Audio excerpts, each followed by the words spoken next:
রেস্টুরেন্টের মতো মজা হবে এইভাবে বুট রান্না করলে। প্রথমে পেঁয়াজ কুচি নিয়ে নিব, তারপরে দিয়ে দেবো তেল। এবার পেঁয়াজটাকে হালকা করে ভেজে নিব। পেঁয়াজ ভাজা হয়ে গেলে দিয়ে দেবো এলাচ, দারচিনি, তেজপাতা। এরপর দিয়ে দেবো 3 চামচ আদা রসুন বাটা। পেঁয়াজের সাথে মশলাটা ভেজে নিব।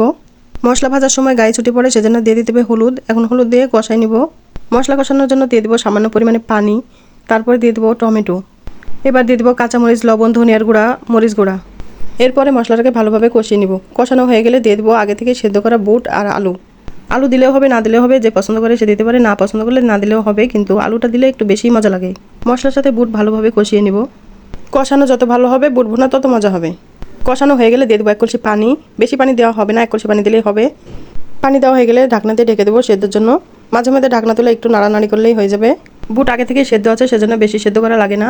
রান্নাটা প্রায় শেষের দিকে, সেজন্য দিয়ে দেবো এখন ধনিয়া পাতা। এখানে টাটকা ধনিয়া পাতা দিলে বেশি মজা লাগে। আমার কাছে ফ্রিজে ছিল, সেজন্য ফ্রিজেরটাই দিয়েছি। সাধারণত বুট ভুনা শুকনো শুকনোই হয়, এই বুট ভুনা একটু মাখা মাখা হবে। বুট ভুনা রান্না রেডি। এখন আমি একটু সাজুগুজু করাবো বুট ভুনাকে। পেঁয়াজ, শসা, লেবু দিয়ে দেবো। এইভাবে খাইতে একটু বেশি মজা লাগে। আমার ভিডিও ভালো লাগলে লাইক, কমেন্ট, শেয়ার করে পাশে থাকবেন। আল্লাহ হাফেজ।